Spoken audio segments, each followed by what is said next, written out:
La notion de stratégie cognitive occupe une place centrale dans la conception cognitiviste de l'apprentissage. C'est à l'ouvrage de Jérôme Brunner, publié à la fin des années 60 et intitulé Une étude de la pensée, souvent considéré comme un ouvrage fondateur de la psychologie cognitive, que l'on doit la notion de stratégie cognitive. Ainsi, Brunner identifie deux grandes catégories de stratégies cognitives impliquées dans la résolution de problèmes.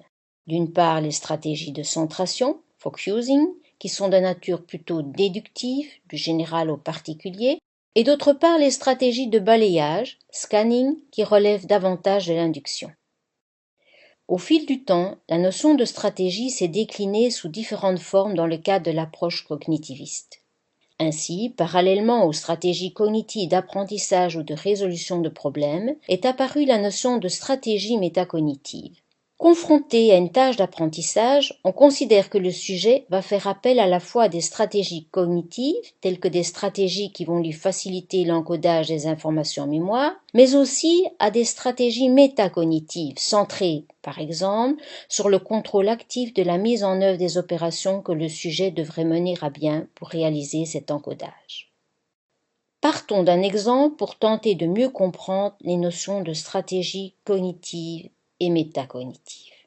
L'élève qui prend des notes lors d'un cours oral va mettre en œuvre des stratégies cognitives qui lui permettront de transcrire le message oral sous une forme synthétique en veillant à dégager les idées principales, les liens entre ces idées, la structure d'ensemble du discours.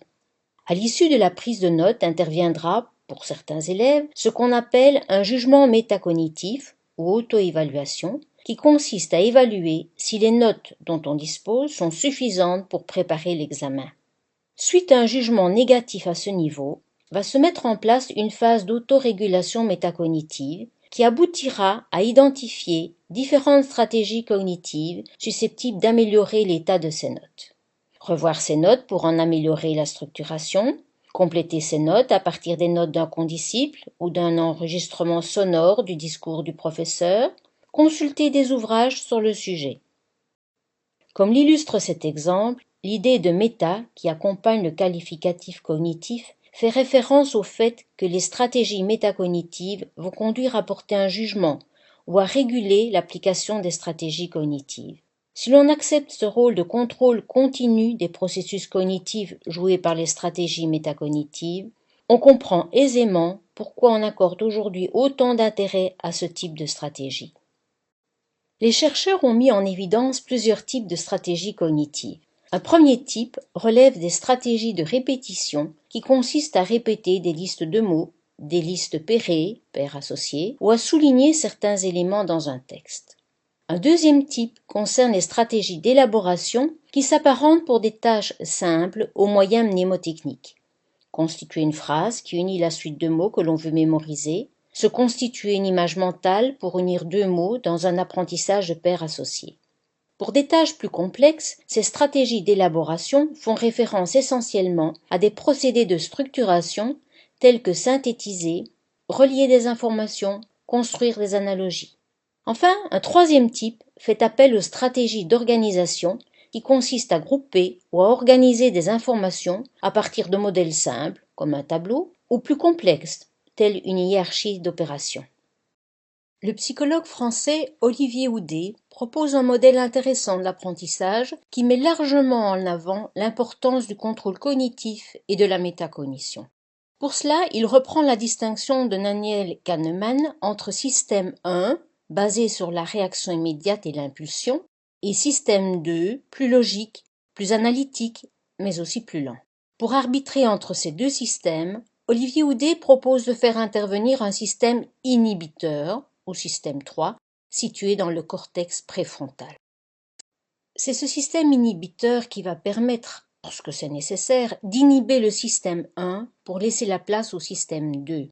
Lors du passage du système 1 au système 2, on peut observer une reconfiguration dans le cerveau où les zones actives passent de l'arrière du cerveau vers le cortex préfrontal. Par exemple, pour reprendre les expériences sur la conservation utilisées par Piaget et évoquées dans la capsule suivante, l'expérimentateur présente à un enfant deux boulettes de plasticine de même taille et de même forme. Ensuite, il lui fait constater l'équivalence des deux boulettes. Enfin, il lui suggère de rouler l'une des deux boulettes sous la forme d'une saucisse et lui demande, s'il les mangeait, laquelle lui apporterait le plus de nourriture. Jusqu'à l'âge de 5-6 ans, l'enfant répond qu'il n'y a pas la même quantité de nourriture dans les deux boulettes, en justifiant par exemple sa réponse par le fait que la saucisse est plus longue et contient donc plus de nourriture. Par la suite, vers 6-7 ans, l'enfant devient capable d'inhiber sa réaction impulsive pour activer une réaction basée sur une analyse plus logique, lui permettant de se rendre compte que la modification de la forme de l'objet ne modifie pas la quantité de nourriture qu'il contient. C'est un défi de l'éducation de développer le système inhibiteur chez l'enfant, car on sait que le système 1, à travers ce que Daniel Kahneman appelle les biais cognitifs, résiste au contrôle. Même chez l'enfant plus âgé et aussi chez l'adulte, c'est généralement le système 1 qui s'active en premier et court-circuite souvent le raisonnement logique mis en œuvre par le système 2, ce qui conduit à des erreurs de jugement, comme quand il s'agit de décider ou non d'investir dans des actions Ford, et qu'il s'avère, selon Kahneman, que le choix se fait souvent en fonction du fait que l'on aime ou pas les voitures fortes. L'importance de ces stratégies cognitives et métacognitives dans la cognition humaine étant aujourd'hui établie et reconnue, la question de l'enseignement de ces stratégies apparaît comme cruciale. Peut-on enseigner des stratégies cognitives et métacognitives et comment? Il semble qu'il y ait un consensus des chercheurs sur le fait que l'enseignement de ces stratégies doit nécessairement se faire en contexte et faire ensuite l'objet d'une décontextualisation pour être appliquée à d'autres domaines. En pratique, cela implique que la formation s'intègre dans un enseignement disciplinaire ou interdisciplinaire, mais toujours en lien avec des contenus spécifiques. Il s'agit aussi de motiver les élèves à s'investir dans la maîtrise des stratégies et par la suite dans leur utilisation afin d'améliorer leur performance dans les activités cognitives de haut niveau. Enfin, pour être efficace, l'apprentissage des stratégies cognitives doit s'étaler dans le temps de manière à garantir la permanence des stratégies installées. L'enseignement centré sur les stratégies est donc un travail de longue haleine qui concerne toutes les disciplines et tous les niveaux scolaires, de la maternelle à l'université. En parallèle au travail des chercheurs qui se sont efforcés d'apporter un regard objectif sur les stratégies cognitives et sur leur développement en fonction d'un cadre pédagogique rigoureux, un courant connu sous l'expression éducation cognitive a vu le jour dans les années 90 et a fait l'objet, dans certains milieux éducatifs, d'un intérêt plus ou moins prononcé en fonction des circonstances du moment. Ce courant défend l'idée qu'il serait possible, à l'aide de méthodes spécifiques, d'agir directement sur certaines stratégies cognitives et métacognitives afin de rendre les individus plus aptes à apprendre ou à résoudre des problèmes. La principale caractéristique des méthodes proposées dans le cadre de cette approche est de porter sur des situations vides de contenu, c'est-à-dire ne s'appuyant pas sur des contenus particuliers, contrairement à ce qui est préconisé par la plupart des chercheurs œuvrant dans ce domaine. Les programmes d'éducation cognitive ont fleuri durant les années 90 et certains ont fait l'objet d'une diffusion assez large. Il s'agit notamment du programme d'enrichissement instrumental ou PEI de Feuerstein, qui repose sur des exercices consistant à identifier les ressemblances et les différences entre des objets ou encore à repérer une forme géométrique parmi un nuage de points. D'autres programmes s'inspirent des mêmes principes, comme les ateliers de raisonnement logique, plus centrés sur le raisonnement logique et mathématique, ou encore la gestion mentale proposée par la Garandry. Plus récemment, certains chercheurs se sont appuyés sur l'entraînement des fonctions exécutives qui relèvent de la mémoire de travail pour tenter d'améliorer les performances des sujets dans des tâches scolaires en agissant plus particulièrement sur les capacités d'attention et d'inhibition de certains comportements perturbateurs. C'est le cas d'un programme intitulé Tools of the Mind qui est basé sur l'approche de Vygotsky en matière d'interaction sociale.